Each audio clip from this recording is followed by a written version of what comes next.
everyone, it's Jessica. Thank you for coming by my channel today. So today's project is a very special one because I am helping to celebrate Christine Harden and her 1,000 subscribers on YouTube. It is a great milestone, and I'll tell you a little bit more about her celebratory hop and the things she asked us to include once I get going into the project. But here you can see some of the materials that I'm going to use for my layout today. Now this is the sticker sheet and paper pack from the new Storybook paper collection from Close to My Heart. And I love that you can use it with a feminine feel or a masculine feel if you just flip the papers over. I'm also going to use this one piece from the Mix-In paper pack. And I pulled out these two other pieces from that Storybook collection as well. So like I said, you can use it in a masculine way or a feminine way, but I'm actually going to use it to scrapbook my dad. So this will be a layout all about Grandpa. And you know, he's the father of 2 daughters and 4 granddaughters. So I think having the side up with the unicorns and the castle and everything will be just fine. I'm sure that it will work for these pictures that I've got going. So I want to use these 3 triangles. Now, I was inspired by a post that I saw on Pinterest. I believe it was from a layout that was shared from scrapbook.com. And so I will leave that linked in the description box down below. But it had 3 big triangles kind of coming together on the page. And one of the things that Christine asked us to do for this YouTube hop is to make our base page a piece of pattern paper. No plain cardstock allowed. So I'm going to do this with 3 pieces of pattern paper, and then I am going to adhere them down onto another piece of pattern paper. So no plain cardstock except for my photo mat. So that is one of the things that she asked us to do. So I did take an old piece of cardstock, and I kind of cut out like a little template first. I wanted to make sure that it was going to work, and then I just used that template as a guide to trace some pencil marks onto my pattern paper, and then I used my scissors to cut it out because it was just a little too big to put into my paper trimmer. I'm using my rub and remove eraser to make sure that I don't have any pencil marks still left on the paper, and hopefully this turns out. I really wanted to mock it up first with that template before I cut into these papers because they're so pretty, and I really didn't want to screw anything up. And I think I'll keep them because now I can use them again if I want to recreate a layout similar to this. Okay, so this is the one that's probably the biggest piece. I do want to have a little bit of space in between each of my 3 triangles, as well as all the way around the edge of the outside of the base paper. So I did cut these triangles out of an 11 by 3/4, 11 and a half, one of the two, a square. And then I just used a straight edge to draw those triangles.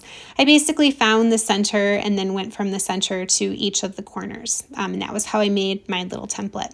So now I've gone ahead and got all of those pattern pieces cut, and you can see I am layering them on top of another piece of black pattern paper. And then another thing that Christine asked us to do is to include a unicorn. She said it could be obvious or it could be hidden, and that is why I decided to use that black and white piece of pattern paper, and on the side that I did, because there are a couple of unicorns in there if you look closely. The other side is all like dragons and castles, so again, masculine or feminine, whichever way you need it to go. I'm using the princess side with the unicorn so that I can make sure I have a unicorn on my page. I know that I want to do something with these papers to edge distress them. I'm just kind of contemplating, do I want to actually scruff them up, or do I want to use some black ink and do some ink distressing? I decide to go with the black ink distressing rather than scuffing them up with my edge distresser, just because I thought, you know, it might help to make them stand out just a little bit more against that black background. So I'll take a minute and go around with my foam tool and put some black all the way around the edges. So another thing that Christine asked us to include in today's video is that we have at least 2 photos. So I actually have 3. You can see that these are 2 of them here. And then I'm going to put this third one into a 4x4 flip flap. I recently did a video showing how I cut a slit in my page protector to accommodate that flip flap, so I will leave that linked at the end of this video if you want to check that out. But it works like this. It'll just flip up, and that gives you space for more photos. And I'm actually going to use one of the spaces for my journaling. So I'll put this photo down here. I decided to put the photo of my son hidden underneath of the flip flap just because there was a lot of blue in his picture and it didn't really kind of go with the other 2. These are actually pictures from 2 separate days, but they both had to do with Grandpa, so I thought that that would be fine on one layout. Okay, so to get my flip flap started, I just reveal a little bit of that adhesive backing. I hold it in place where I want it to go, and then I pull the rest of it off, and that just kind of keeps it in its spot while I am sticking it down to my paper. And I'll burnish it really well with my finger, and voila. And then all I need to do is adhere my other photo underneath, and there, I've got 3 photos. I could actually have 4 photos on this layout if I wanted to. But like I said, I'll put journaling underneath the top of that flip flap. Okay, so this is going to go here. And all right, this is a really busy page. This is kind of driving me nuts, actually. So I decided I'm going to take a little bit of ink and maybe kind of put some color onto that black and white piece. I'm looking at the zip strip from the top of one of my pattern papers here. Close to My Heart always lists the colors that are included in that paper collection. And I can see that paprika and melon are 2 of those orangey kind of colors. I don't actually have a melon ink pad, but I do have papaya, which is fairly similar. So I'm not sure which one I'm going to want to use. So on a scratch piece of paper, I'm just testing it out. That one was the papaya.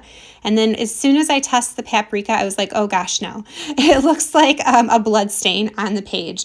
I definitely don't want to use the paprika ink. So I'm going to go ahead and stick with the papaya and just make sure that I have all of that darker color off of my brush. Yep, it seems to be blending well. And then I will put just a little bit of color over to the right side of where my photos are as a way just to kind of ground them and, I don't know, kind of tone it down a little bit or something. I don't know. I really love the way that this layout turns out, but it is definitely busier than I normally like. Okay, another thing that Christine asked us to include in today's project is some splatters. I'm all about splatters, so that was a really easy one to do. I'm actually going to do 2 different kinds. I put my page here in a splatter box, and I'm going to do a black shimmer brush to get some sparkle on there. And then I'm also going to use the Gilt Spray by Dina Wakley to get a little bit more sparkle and shine in there. So lots of glitter and glitz going on in my splatters. I let that dry for a little while to make sure I didn't smear anything. And then off camera, I cut a couple of white circles from some white cardstock. And then out of black cardstock, using my slim alphabet thin cuts, I cut out the word Grandpa. Okay, so I'm not entirely sure what I want the title to be. I was like, Grandpa will definitely fill up that space there to the right. And then I found this really fun sticker over on the sticker sheet, and it said Dragon Slayer. And I thought, well, that could be cute. It's like Grandpa the Dragon Slayer. And so then I was like, but now I don't know what else to do. So there is this cute little dragon sticker on the sticker sheet, and maybe I'll include him. I mean, these are both photos from my daughter's softball game that my parents came to watch. So it really has nothing to do with dragons or slaying dragons, but I was like, that's kind of fun, and it brings in a little masculine feel. So I did use my anti-static pouch to remove the adhesive off the back of these stickers. That way I can kind of play with them first before I commit. I am definitely feeling a little indecisive at this point on this layout, so I love that trick. It lets me play with my stickers before I need to actually put them down to the page. I'm pretty sure I'm going to go in this direction, so let me put this white circle underneath here, and then off camera I will go ahead and adhere the rest of everything down, including my photos, and then my title here. I used the Barely Art glitter glue because it's got such a nice precision tip on it. So I'll go through and put my letters down. Yeah, and then it'll just be Grandpa Dragon Slayer for the title. I did, at this point, I was feeling really bad because that dragon sticker is so cute. He does not look like a scary dragon at all. And this is what I was worried about, and this is so silly. I was like, he's a dragon slayer, but it's a cute dragon. Like, I don't want to slay this dragon. Is this mean to the dragon sticker because he's on there next to the dragon slayer sticker? Oh my goodness. Do you guys ever have these little dilemmas when you are scrapbooking, and they are just the silliest things in the world?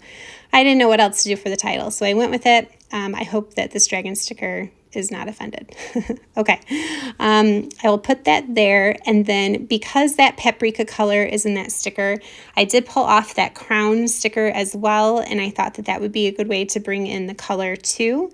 And I'll probably put that up to the top left-hand corner, but again, it just feels a little lost. And I did have one extra circle in a smaller size cut out and ready to go. So I thought I'll just put it back here and kind of do what I did with the circle behind the dragon. So yep, I'm going to do that.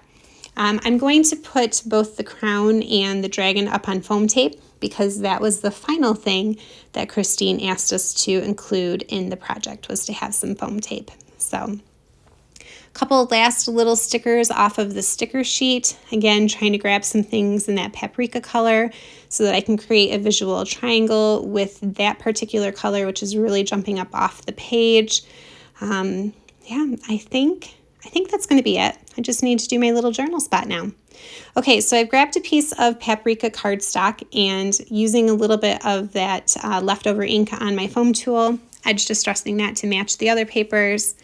And then it still looks a little plain. I do have this white cardstock square that is cut out with this stitched rectangle, so it's got this fun little stitching detail around it. That's why it's the size that it is. Otherwise, I probably would have made my square just a little bit bigger. So just to kind of cover up a little bit of that extra space around my journaling square, I'm going to use this stamp set here to put a couple of splatters on. So this is from the Life's a Hoot card making stamp set, and I recently did a video with this, so I will also link that down below if you are interested in seeing how else I use that stamp set. So I just kind of added a little bit of detail behind that journaling spot, and then what I'm going to do is actually adhere my photo to the back of it.